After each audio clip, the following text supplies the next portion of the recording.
여러분,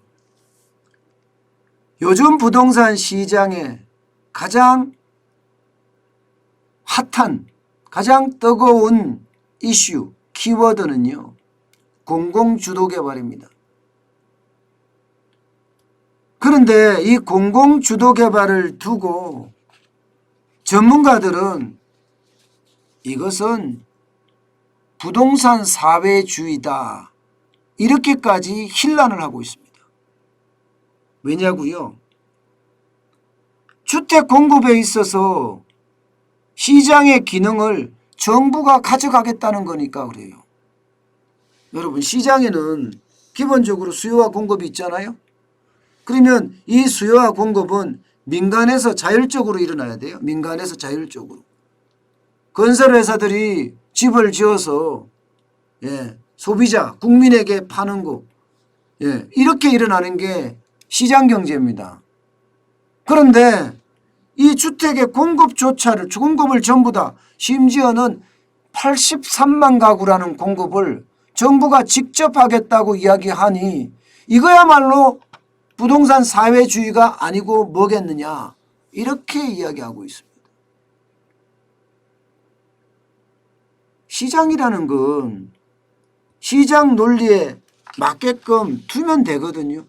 그런데 여기 들어와서 내가 감 나와라, 배 나와라, 이렇게 간섭하는 것도 모자라서 이제는 제 쌍을 직접 차리겠다는 거잖아요. 이게 말이 됩니까? 이렇게 되니까 시장은 지금 쉽게 말하면 벌떡 일어나고 있습니다. 벌떡 일어나고 있어요. 당장 이 서울역 동자동 쪽방촌 말입니다.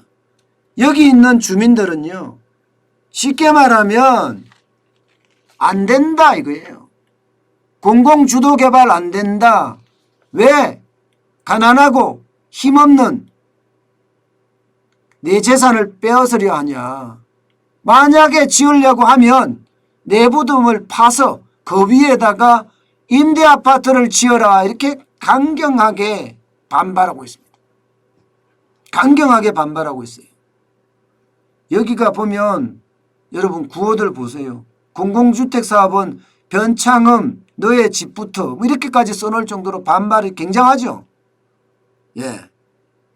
이게 공공주도개발이라는 건 기본적으로요, 공익이라는 걸 앞세워서 쉽게 말하면 주민들이, 토지주나 혹은 건물주가 동의 안 해도 밀어붙인다는 이야기거든요. 그러면서 그 밀어붙이는 과정에 시가로 보상은 하긴 하겠지만 현금 청산을 한다는 거예요. 시가로 보상하는 거하고요, 건물을 지어서, 아파트를 지어서 아파트를 주는 거하고 차이는 굉장히 큽니다. 입주권을 준다고 하지만 현금 청산하고 난 돈은 예를 들어서 5억인데 아파트의 분양가는 7억이 될 수도 있다는 거예요. 일반적으로 그렇게 높아집니다. 왜냐하면 아파트가 지어졌으니까. 그러면 2억 차이에 갭차가 나잖아요. 2억 차이에. 그러면 2억을 어디서 빌리겠어요? 어디서? 결국은 은행에서 빌려서 그 집에 들어가야 돼요. 나는 내 건물에 지금 개발 안 하면 그냥 내 건물에 내 집에 살 수 있는데. 이게 날벼락이죠. 날벼락. 그래서 내 재산을 뺏는다, 이런 얘기까지 나오는 겁니다. 도대체가 이게 합당한 정책인지 모르겠다. 보기에는 합당한 정책, 공공주도의 개발이라고 해놓고 실질적으로는 쌍팔년도식 개발 아니냐. 그냥 밀어붙여서 쫓아내는 그런 개발이 아니냐. 이렇게까지 지금 반발을 하고 있을 정도입니다. 그만큼 지금 시장은 정부가 주도한다는 측면에서 굉장히 반발하는 거죠. 문제는 여러분, 문제는 여기에서 끝나지 않는 것 같습니다. 부동산 정책은. 제가 보기에는요, 변창흠 국토교통부 장관이 서울에 32만 가구, 그리고 전국에 83만 가구를 공공주도개발로 이게 공급하겠다, 이런 얘기를 내놓으니까 제가 여러분들에게도 말씀을 드렸지만 이거 대선 공약이다. 대선 공약이다. 정부가 집 지어서 분양해 주겠다 이런 얘기거든요. 정부가 집 지어서 분양해 주겠다. 이거 북한하고 다른 게 뭐죠? 북한하고 다른 게 뭡니까? 없어요. 시장은 다양한 주거 형태를 원합니다. 성냥갑 같은 그런 아파트를 공공이라는 이름으로 정부가 지어줘서 분양하는 걸 원하지 않습니다. 그래서 공공분양은 최소화를 하잖아요. 민영에서 하고 민간이 하는 이유가 뭐예요? 그들은 쉽게 말하면 소비자의 어떤 욕구들을 정확하게 잘 반영할 수 있고요. 그리고 집도 공공이 짓는 것보다는 훨씬 잘 지을 수도 있다는 그런 이야기예요. 쉽게 말하면 소비자의 니즈와 가격에 대한 노하우가 동시에 결합이 돼서 시장 경제에서 가격이 결정되는 그런 구조라는 의미입니다. 근데 지금까지는 그렇게 안 한다고 이야기하면서 공공주도가 핵심이 되는 그런 모양새로 나온다는 게 저는 안타깝다는 겁니다.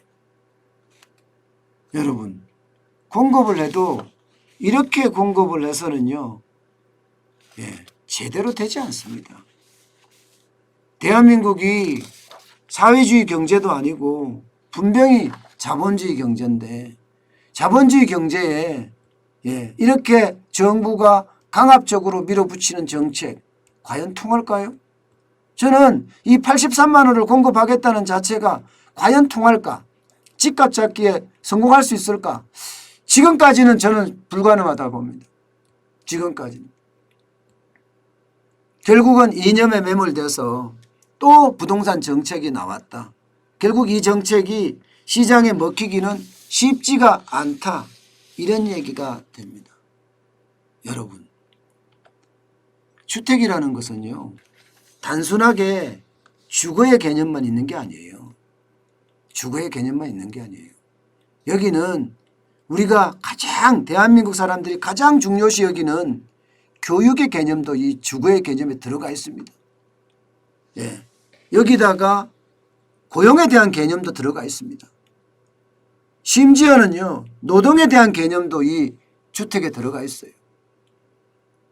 그렇다면 주거에 대한 개념과 교육, 노동, 심지어는 고용까지도 함께 된 곳에다가 주택을 공급을 해줘야 됩니다. 그렇지 않으면 주택시장은 자꾸 외국을 불러올 수밖에 없어요. 외국을. 지금 소비자들이 원하는 곳은 어디다? 강남이다. 대단지 강남 아파트가 재건축되기를 바라는 거예요.